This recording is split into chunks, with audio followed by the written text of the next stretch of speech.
abuse, child death, child neglect, self-harm, and suicide. So, yeah, big content warnings. They'll be found in the description whenever we have them as well. I'm connecting to the internet. Internet. Networking software. World Wide Web for a computer today. Computer. NetSurfer Pro. I've been trying to get out of this Schnucks, which is a local grocery store chain, for the past 4 days. But all I see is endless rows and rows of freezer sections and busted CRTs. I might not make it. Hey, don't give up on yourself. It's me, Cypher from Valorant. This is how I talk. Oh no, I'm seeing things. Cypher from Valorant was real the whole time after being fake the whole time. What is this coming to? Am I real the whole time? Hey, I mean, what really is reality, man? It's me, Cypher. I'm from a fake reality, but it could be a real reality, too. Cypher, if you're really real, just tell me one thing. Anything. How do you unlock the can robot and custom robo for the GameCube? That's the only way I can get out of here. Hey, well, you know, that's a pretty advanced technique. I don't know if you're ready for that. Oh wait, what's that out of my eye? Is that the Chef Boyardee? Wait a minute, that's the guy that gave me this game! Hello, I am Chef Boyardee. Chef Boyardee, what did you give me this cursed custom robo-disc? You have to remember Matt's the primary podcaster of the hit podcast series NetSurfer Pro. You have to think back to that day, 4.5 days ago. Wind chime sound effect to denote a travel to the past. Matt. Hey, what's up? You wanna talk about a video game? Yeah, but I'm really hungry, and there's nothing in my fridge. Yeah, and the only thing that I got to eat is a single cheese single. Lucky for you. Maybe, I could go for some pizza rolls. Ooh, pizza rolls do sound good. All right, let's just hop in this car real quick. Man, your car sounds a little hoarse. It's a good thing that we can take our podcasting equipment on the go. Yes, of course. This is the comedians in cars getting coffee, but it's the NetSurfer Pro in a... that doesn't really work in the same alliterative sense now that I think about it. Yeah, NetSurfer Pro in a... Porsche getting pizza rolls. Hey! Alright, if that doesn't give us a free Porsche, I don't know what will. Today's episode is sponsored by Porsche. Today's episode is sponsored by Chef Boyardee. Yeah, we got a mysterious letter from a man named Chef Boyardee. Could be a cipher. The literary version, not the video game version. Right. I don't know what the video game version of Cypher from Valorant would have to do with any of this. Yeah. He might be able to solve this, though. It does say art for swans is dope. I agree. Yes, I'm going to answer yes. All right, next question. Oh no, wait. Oh no, hold on there, Porsche. Oh no, we're headed towards a big orphanage. Oh god, it's an orphanage for puppies. Oh no, Matt, whatever you do, if I don't live through this, I need you to not do any podcasting without me. No, you do realize that in continuity, you were at the grocery store with me. You've already broken continuity. Well, no, that's the trick, is that I've actually been dead this whole time, secretly. Oh! Sorry, we had to spoil that for you listeners. But don't worry, we'll have to flash forward back to Chef Boyardee revealing the truth about Matt's co-host at the end of this episode, of course, to tie up all loose ends. Yes, we'll tie up every loose end, because that's important. But... speaking of loose ends, hey, it's the end of October. Yeah, and it's Halloween. It's All Hallows Eve. Well, as of recording, it is All Hallows Eve. I guess Hallows Eve is the night of, actually, because it is an eve. So it's All Hallows Eve Eve. It's All Hallows Eve Eve, which is, of course, roughly what, like 55 eves away from Christmas Eve? So work that out however you want. I'm, of course, your host, Matt, and with me is... your co-host, Galen, who is dead or will be dead by the end of this episode? Unsure. Yeah, and this is, of course, NetSurfer Pro, a whirlwind ride through the World Wide Web, where we talk about weird things, such as our final episode of Spooky Month, Yes. where we've got something appropriately spooky. Yes, and spooky is really the perfect word for this. It isn't exactly scary, and it's not a skeleton. Yes. Although the plot, it does certainly have a skeleton of a plot. It also does send shivers down your spine. Oh wait, that might be my air conditioner. So yeah, we're talking about a little web series called Petscop, which ran between 2017 and 2019 and was created by Tony Domenico, aka @PressedYes on Twitter. Petscop is I actually had the pleasure of following it when it was ongoing. It had a lot of hiatuses throughout those like 2 to 3 years or so of time. But like if you watch it nowadays, it's actually, I don't want to say movie length, but it might be movie length if you add everything up. Maybe like 2 hours. It's roughly one Over the Garden the Walls look worth. I think it's around 3, so like 1.5-ish Over the Garden Walls. Yeah. Yeah, it's a pretty spooky web series, and I think we're just gonna go into it. Yeah. Because there's a lot to talk about, and also a lot to cover from the videos. I'm gonna try to speed through it as much as I can. Yes.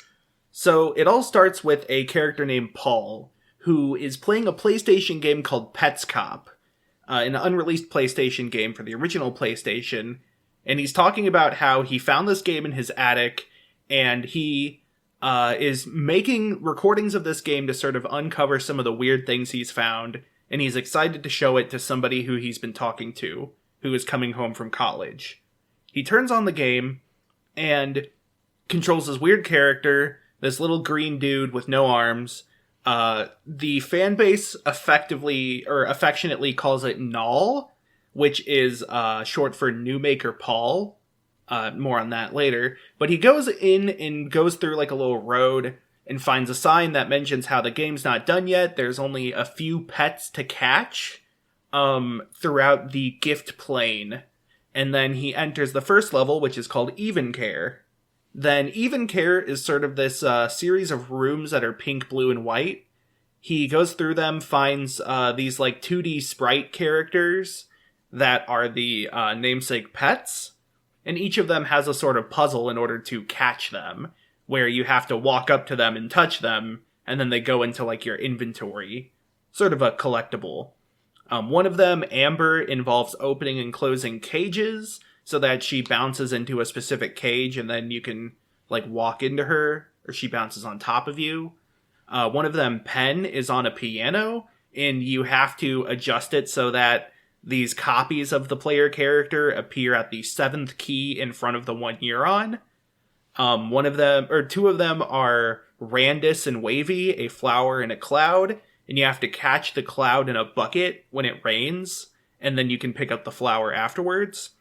One of them is missing, which is a bird named Toneth, and then one of them is this weird, like, abomination almost. It really spooked me out when I first saw it. It's like the head of the bird Toneth with like a long gray stem from Randus. And appropriately, it is called Ronith. And Ronith is seemingly impossible to catch. It runs away and flies up as soon as Paul gets to it. But he's like, okay, these are all the puzzles here. I am going to show you something else now. He mentions having a note that he found with the disc of the game that says, I went down the stairs and instead of proceeding, I turned right and became Shadow Monster Man. And then it also says, for you, go to Ronith's room and press start, down, down, down, down, down, right. Start.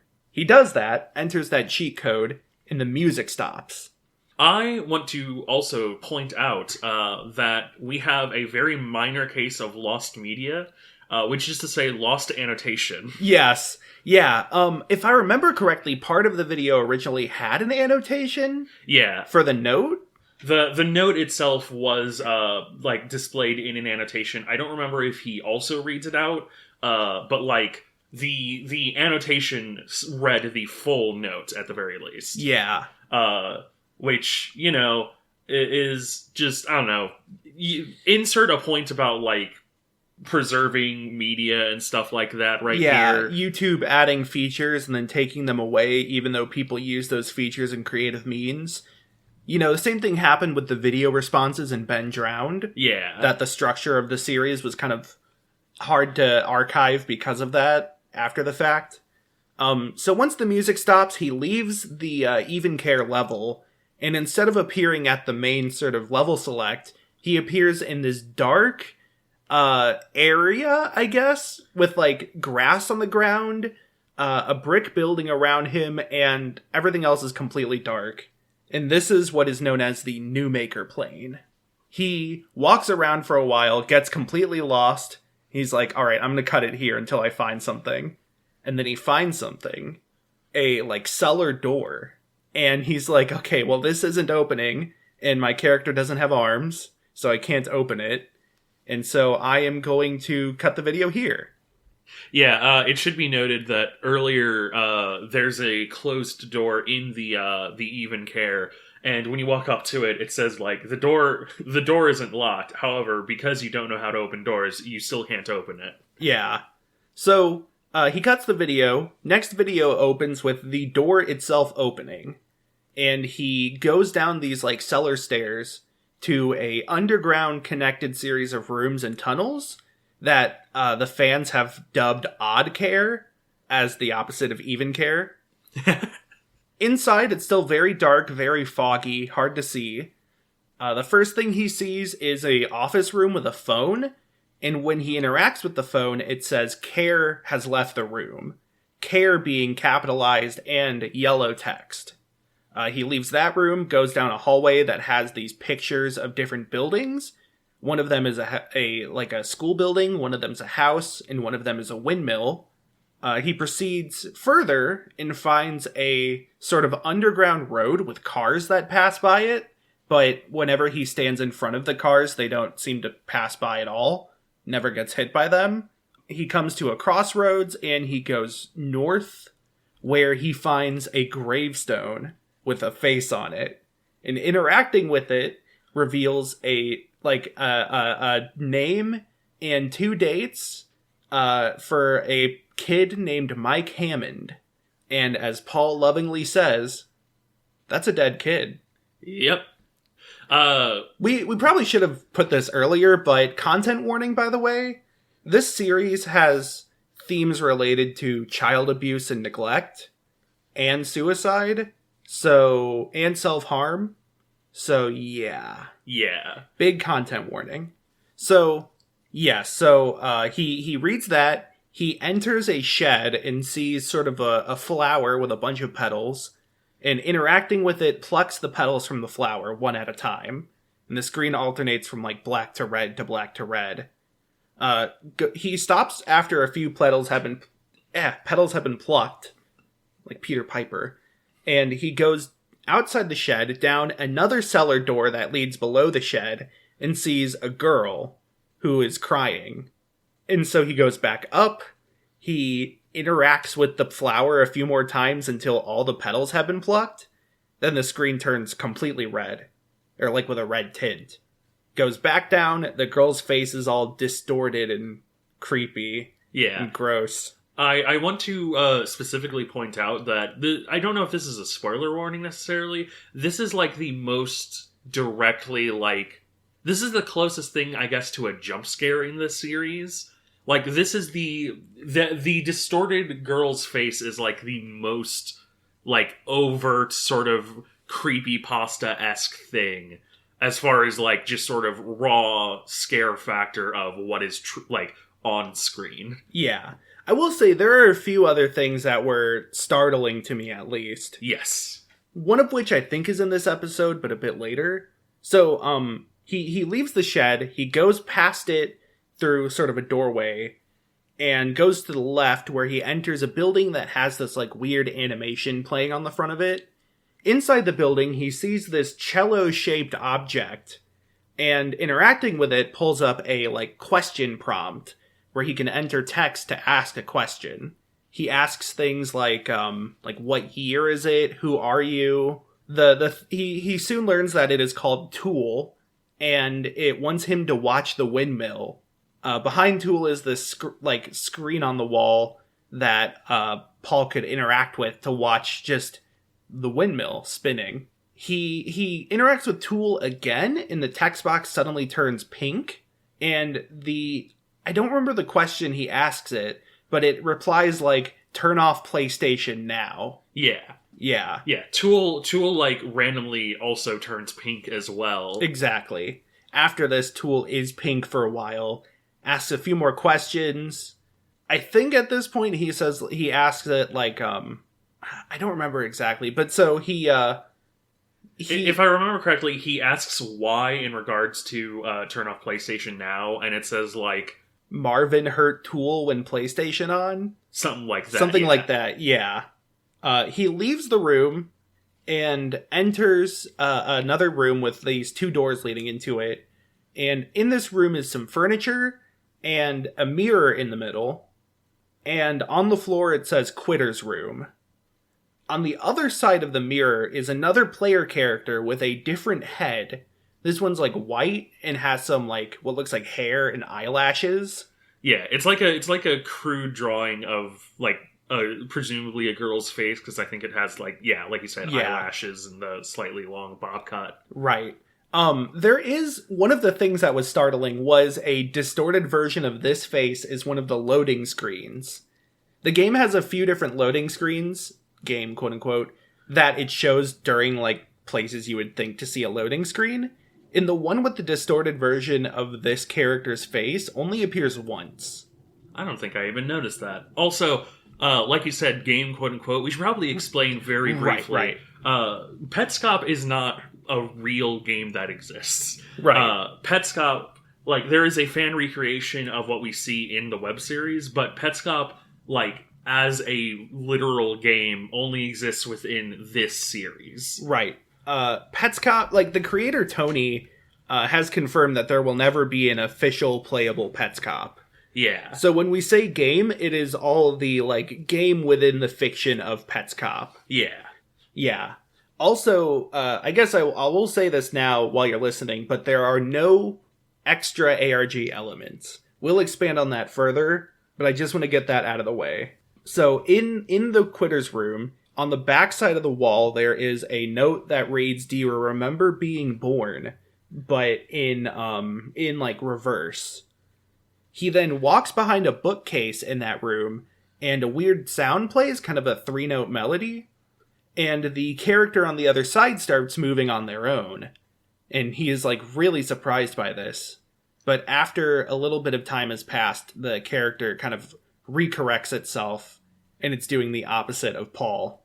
So Paul leaves this Quitter's Room, heads to the right, and goes up a staircase that exits the odd care area and back to just the flat Newmaker plane. And that's where this video ends. In the next video, he mentions that he forgot to check another crossroads, or another path in the crossroad.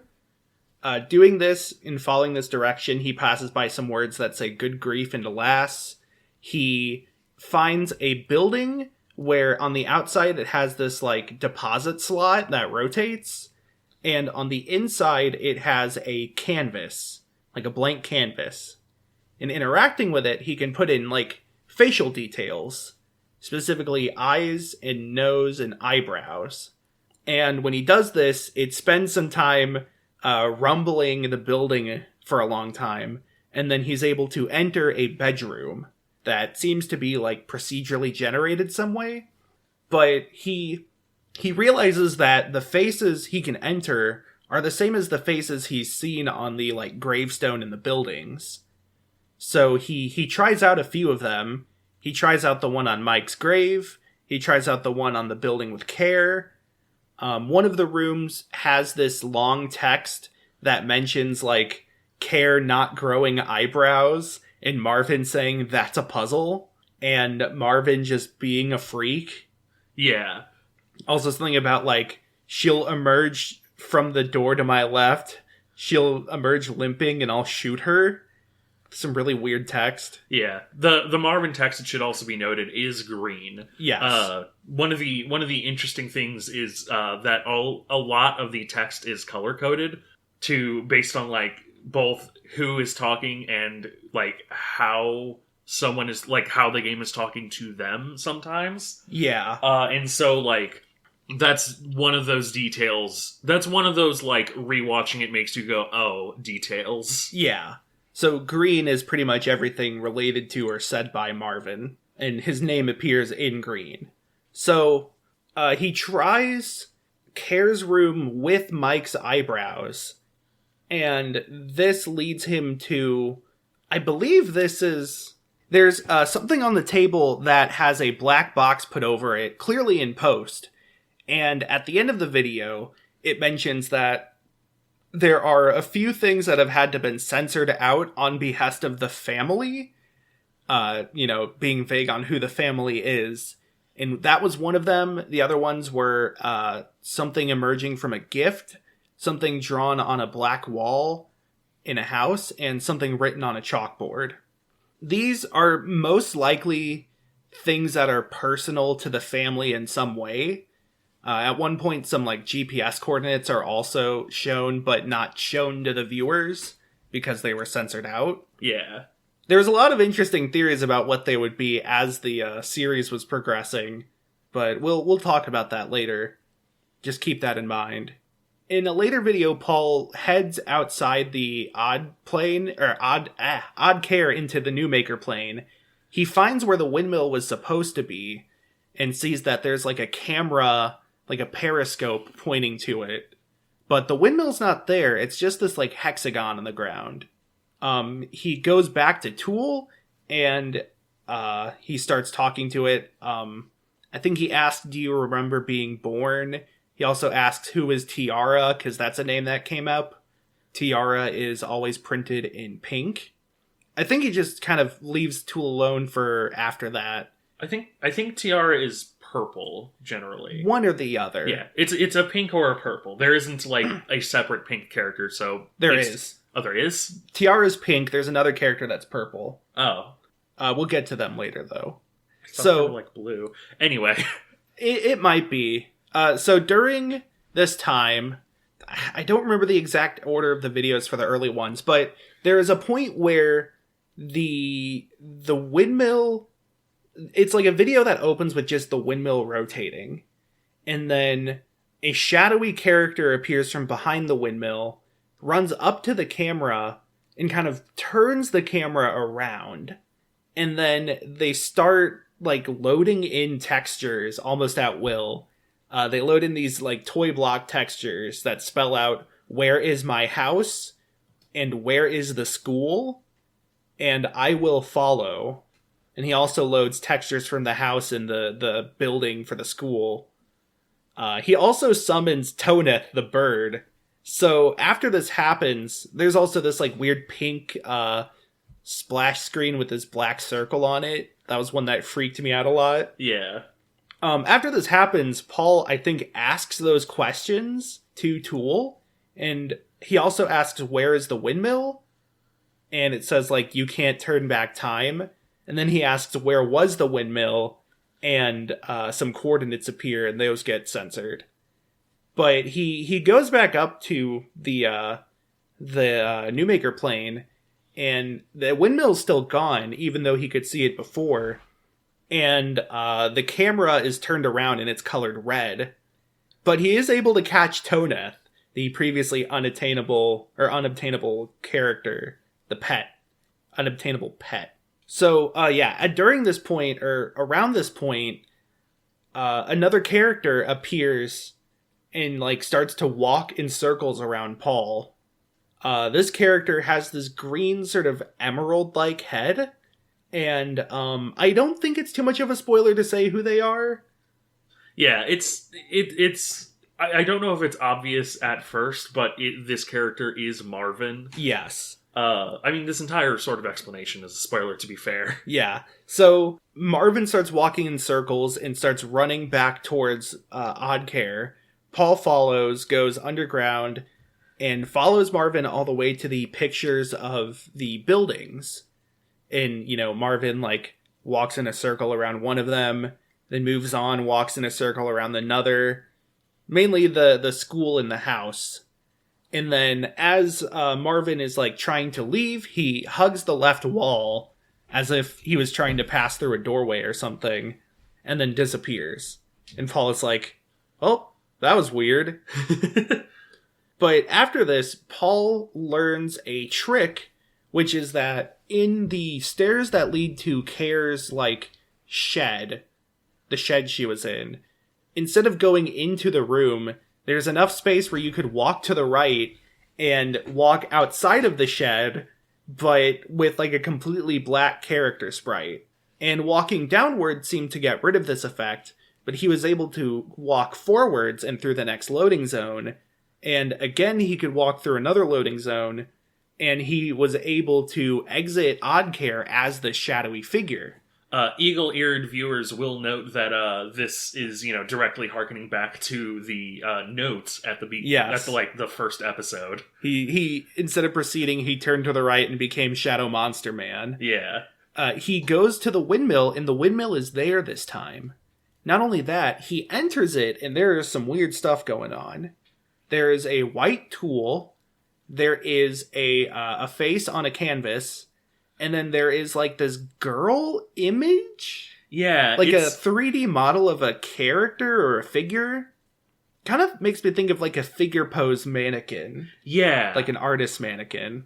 It's and not only that, the girl mannequin something is bound, I think, along with a bunch of other bits. Yeah, so over the course of the videos, Paul has been collecting these little bits and bobs, collectively known as pieces. Yeah, they're basically your coins in the game. Yeah.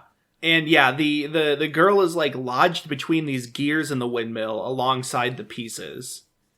I did want to note, I forgot to mention this earlier, but during the footage of just the windmill, before Marvin shows up, the windmill starts turning the opposite direction, which is kind of important. Yeah. So he interacts with the white tool in the room, and it starts to float up and point towards the girl caught in the gears, and the screen goes white, and then when it comes back, the girl is gone and the pieces are all collected. Kind of seems like it might have stabbed the girl in some way. Weird to say. Not hard to say, but weird to say. After this, though, he goes back to the building from before where he could enter faces and enters that girl's face, in which he receives a comment from the game that's you found her. She is not currently here, but you may visit her room. Inside that room, there's another note, but when he first enters it, there is another copy of the player character with the same head as his, reading it, that then leaves the room and goes straight. And when he finishes reading the note, he follows that exact same pattern.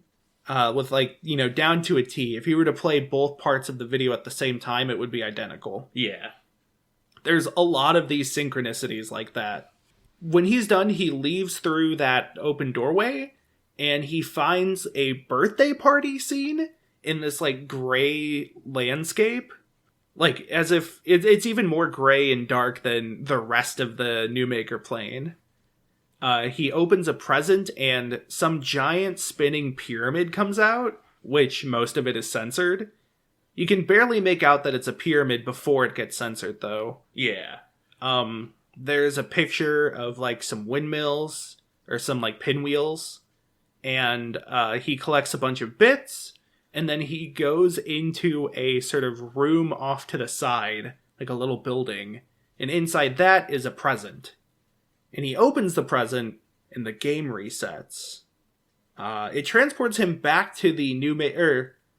Is it the... Right, it transfers him to the building where he entered the Newmaker plane from. If you remember, when he left Evencare, he came out of a brick building. The present transports him back there, except there's like this white block above the brick building with a symbol on it. Paul leaves, goes back to Even Care, and he walks around a bit. He goes to Penn's room, which has this treadmill, and he sets it to -1 instead of 7. When he does this, the game crashes. He reloads and returns to Odd Care.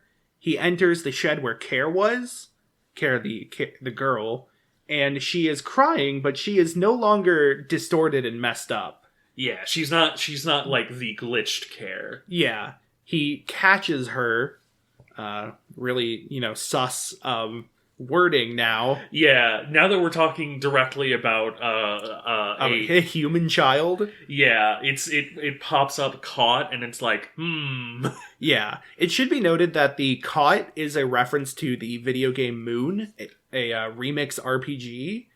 It only recently got an English translation officially, but it was sort of a cult hit for a while. Yeah. It's like a 1-for-1 almost from the game. So after catching Care, he opens the menu and finds that there's another page, and this page has 3 slots. There's 3 slots for Care, essentially. And previously in like episode 2, there was a note that showed like A, B, and NLM with all different faces of Care. And I believe this one had given him Care NLM. Yes. He goes back to Even Care and opens up both of Amber's cages. He then returns to the Quitter's room and can enter the left side of the room. And when he does so, there's another sort of block with a symbol on it. There is a video in episode 11, I believe. He walks around the Newmaker plane a bunch, and he's like, all right, I just got to do this, and move here, and then this should, and then like a text prompt appears. He closes out of the text prompt, and then another one comes out, and he asks like, where is the house or something? And a tire pops out of the ground, and it starts spinning in a direction, like towards a direction. And so he walks that direction and finds the house, which is a green building, and the door's not open when he gets there. But this is part of what I call Act 2 or Arc 2. I feel like there's pretty well-defined arcs based on when the episodes actually came out. And this is essentially the start of Arc 2. So, up to this point, I want to bring up one motif, which is the Daisy Head Maisie motif. This was only really important during the first arc, the like Care arc as I call it. Everything until he catches Care. But so, this was a Dr. Seuss book about a character who has a flower growing from her head, and everybody makes fun of her because it's weird and different. And so at the end of it, she does the like, she loves me not type thing, but like, everybody loves me, nobody loves me. And in the Dr. Seuss book, the last petal she plucks is the one for everybody loves me, or something like that. Yeah.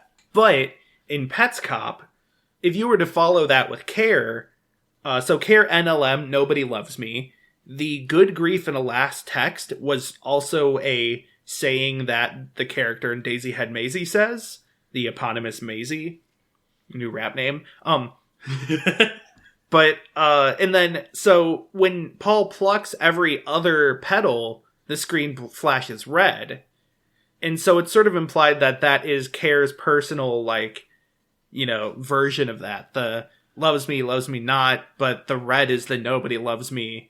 Which is why when there's no more petals and it's completely red, it's like this despaired version of Care. Yeah. The flower might not be completely literal, but there is something that kind of visually relates to that later on, which I kind of want to save for now. Yeah. Because it's one of like the last things you find. Now, I do also want to bring up what probably is the most controversial thing about Petscop. So, a lot of the themes of Petscop, and some of the names of Petscop, including Newmaker, is directly related to the story of Candace Newmaker. Big trigger warning to once again reiterate, because this involves actual real life tragedy. Candace Newmaker was a adopted child by the Newmaker family, and in attempting to quote unquote cure her emotional detachment disorder, I think is the name of it. They took her to a therapy, an unproven, unscientific therapy called rebirthing therapy. Yeah. Or at least the incident was directly related to the rebirthing therapy, where it's supposed to simulate your birth, but the end result was 4 different adults pushing down on her, and Candace Newmaker did not survive the procedure. Yes. So Petscop makes multiple references to rebirthing, and with the name Newmaker, people in the fan base kind of found this out fairly quickly, and yeah, it is pretty controversial as far as it's not really depicted. It is alluded to a lot.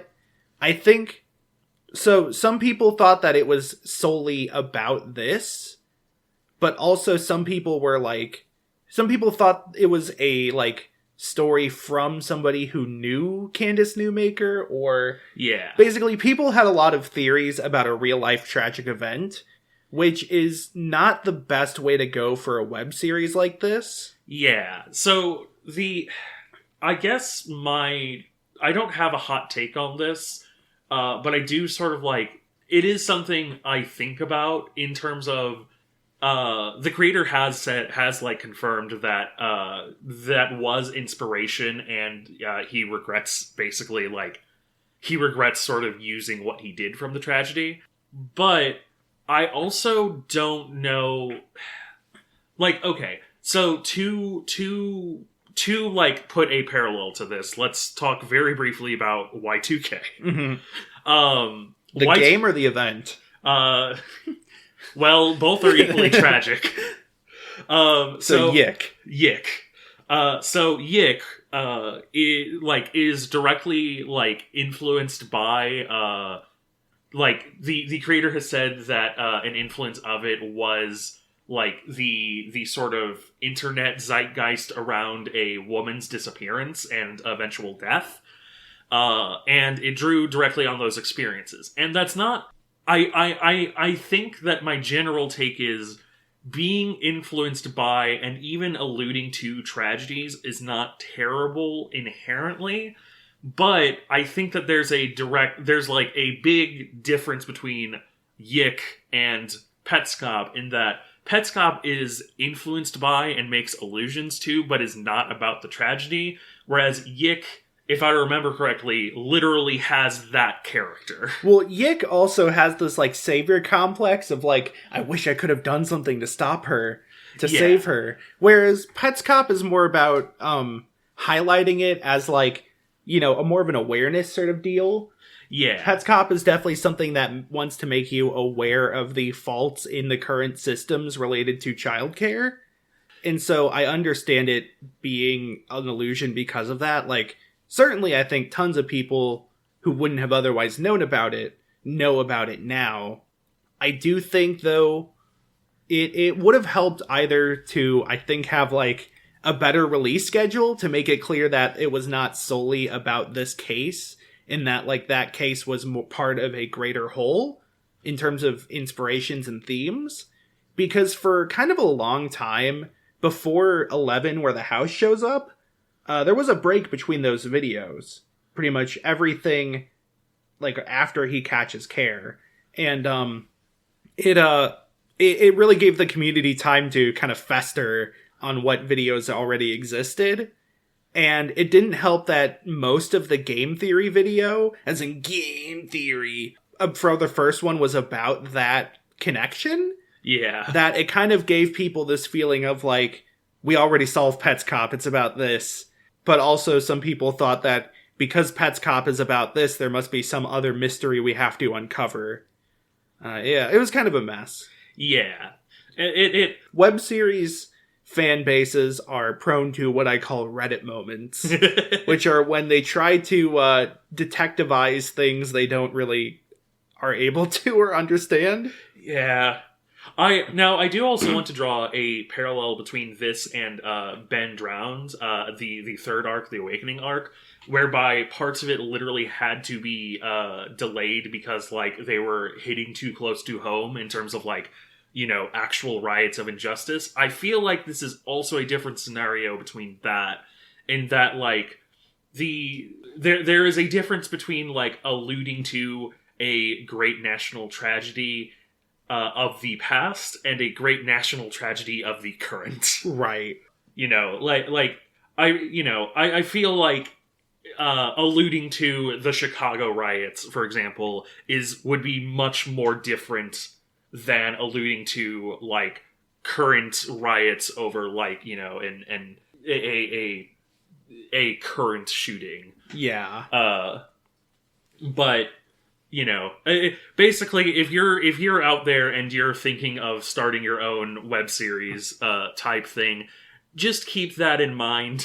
Yeah. Basically, keep in mind that the creator of Petscop like regrets kind of having used that.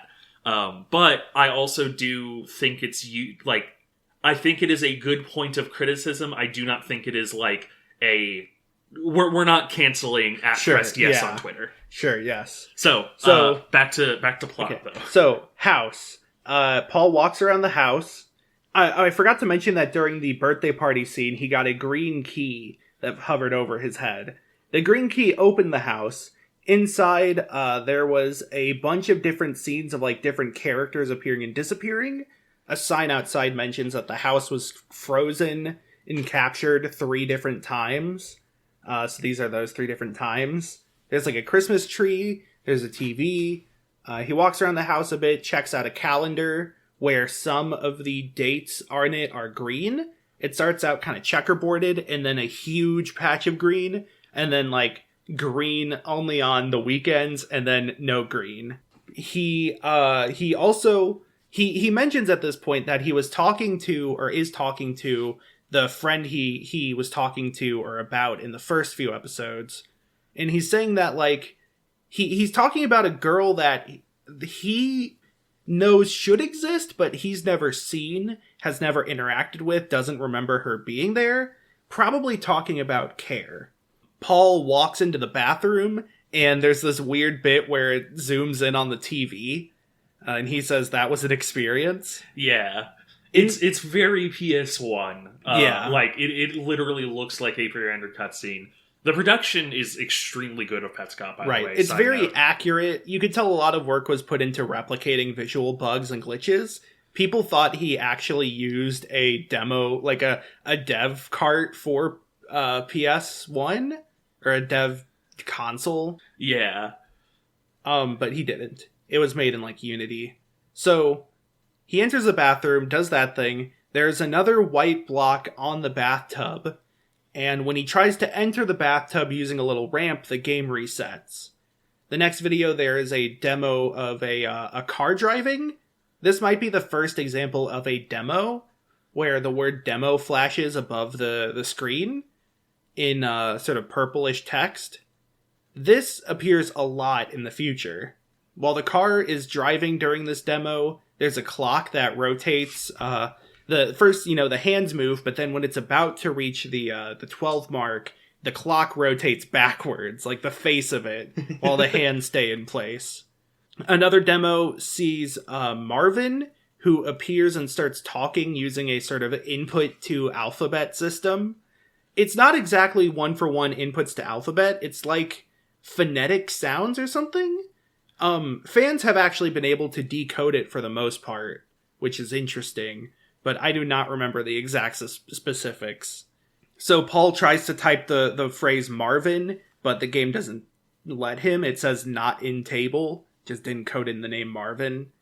Marvin takes Paul to the school, which is first person-ish. There's like an overlay that looks like the Newmaker null character at the bottom and like some brick, but when he turns, it disappears. And it's just, it's like a Doom, you know? Yeah. It's a first-person romp through a school. It literally looks like there's an overlay of first-person walking, but like when you turn at certain angles, very frequently, like the overlay clips behind the actual model of the school, and so like it's wonderfully disorienting. Yeah. He finds a locker with a lock on it, a like rotating combination lock, but he can't figure out how to open it, so he leaves. Back in the house, he enters a bedroom and sees Care on a bed. Care seems to be frozen from the air conditioner, and there's like some notes of music playing every now and then. Paul leaves and goes outside, mentions that he could try to go through the window, but there's no way to do so as he can't climb in. So he goes back inside into the bedroom, and he enters the closet, but the closet door closes, trapping him. Yeah. He's like, oh, that's just great. That's great. Very funny game. After some time, Marvin enters the room, knocks over the AC, jumps on the bed, and grabs Care. He enters through the window. He grabs Care, runs out the door, and an alarm plays that says Care has left the room. Afterwards, though, the room resets to normal with Care there anyways. Paul goes outside and uses the ladder that Marvin used to catch Care. I believe this one's Care B. This one is Care A. Okay, yeah. Back in the school, Marvin gives Paul the Needles piano. This is a, like, pyramid that Paul holds in his hand, and pressing different buttons plays notes. The notes appear on a chalkboard behind him, and Paul is bad at it. At some point, Marvin says, like, somebody tripped and fell, and that Marvin also says Tiara was bad at the piano. The Needles piano. So Petscop 12 is really interesting now, because this gets a new character. So this person leaves the quitter's room, and they start walking out. They see, for a very brief moment, another player character with a red pyramid-shaped head. And so they like run into them, but then that character disappears. The player character continues and leaves, and there's a message that appears that says, "You're free! Hooray! I have some more messages for you. It looks like you've been running the game for however many hours." Yeah, it's like 155,000 hours. It calculates to 17 and a half years. So the game says that this person is Belle, and that Belle isn't part of the family. They were going to go through a process to become part of the family and become Tiara, but the process failed prematurely. It says that they put Belle in the machine and played Stravinsky's Septet's second movement. But it was played wrong, and so they're not Tiara, they're Belle. This text is in white, which normally is just game text, but also it's implied to be the text of the person who made Petscop, Rayner. Daniel Rayner Newmaker. Hammond is his full name. He's known as Rayner Newmaker in Petscop, but I think his real name is Daniel Hammond. Yeah. Yeah. A lot of characters have multiple names. Yes. In the next video, we see Paul, and he is moving a paint bucket from the house to the road outside, and we see him push it past this archway where we find a blue tool that's moving away from him, and then it flies upward. He puts the bucket underneath the tool, and he walks backwards, and the tool falls into it, becoming gray. He picks it up and brings it inside the house, which disables the alarm in front of Care's room. He then cuts to Randus's room, where he's like, "Hey, there's this bucket in here that I used to catch Wavy, but I can actually use this to push it outside of this room and into Roneth's room, because Roneth moved in the same direction and manner as the blue tool." So he does that, and he's able to catch Roneth. And all the pets, by the way, have a description that's like slightly ominous and weird. For the most part, most of them aren't super important. they're all just kind of unsettling. There's a lot of, like, personification of the pets in, like, mixing up, like, pets and people. Yeah. Yeah, stuff like that. There's also a sign in, I think, the first episode where it briefly says, like, child, but then it replaces itself to pet. When it's like, when choosing a pet, make sure to do something or other. Yeah, one of the best lines from one of those signs is like, you don't have to love them right away. Yeah. Which is very on the nose. Yeah. I love it. There's a bit where Paul realizes what the demo mode is doing. That the demo mode is replaying inputs that are performed normally during gameplay. But also, some things during the demo mode are different than normal. In that, like, he noticed, like, during the demo at some point, there's like a building there or a structure that's not normal. So he experiments this by going through a closed door in the house, where during the demo file, the door is open, but in the normal gameplay, it's closed. So he, like, holds down to enter it, and then he holds right to go to the right, and then up, and then he starts interacting with something.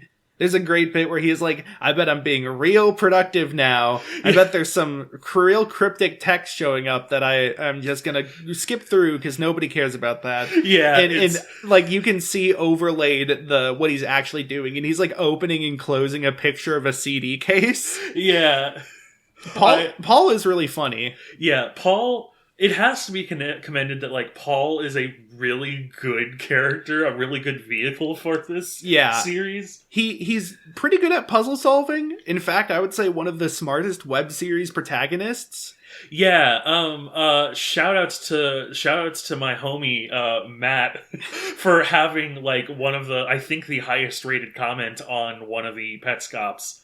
The one where he catches Randus in the bucket, basically saying, like, wait, did he actually, you know, figure out through context a puzzle solution and then go back to solve a previous puzzle? Yeah. Holy shit, Paul is actually, like, a smart protagonist for this. Exactly, yeah. But yeah, he plays the part of, like, somebody doing a Let's Play really well. So he does this, and eventually he finds out that he can push the bucket from the house, the paint bucket, into the bedroom in demo mode. And doing so, he's able to paint the wall. In demo mode, the back wall is, I believe it starts green, and then he paints over it to be black, or it starts black and he paints over it to be green. It is green and he paints over it to be black. Right. And there's something censored on the wall. Yeah. The like, important thing that he's painting over is censored. Yeah. But doing so gives him a gray key. But then the game crashes, and his play file, or his file, is replaced with one that says strange situation. He pulls it up, and we learn that it is Care's birthday party. He goes inside the house, and there's somebody asking, you know, oh, do you want some cake? Stuff like that. And then he's walking towards the bedroom, and suddenly, like, bumps into something. And a message box appears asking why Care ran into a closed door. Yeah, he walks through the door that is now open in his playthrough. Yeah. But when he walks through it, the text box pops up and it's like, oh, sweetie, you just bumped into, a door. Should be noted, this text is blue, and I think this is the first instance of blue text. Yes, I also wanted to mention... Belle's name was a darker purple than Tiara's. Yes. So that was the purple I mentioned. Gotcha. But yeah, so he goes into the bedroom now, and he interacts with the like pictures of CDs again, but they're all darkened out.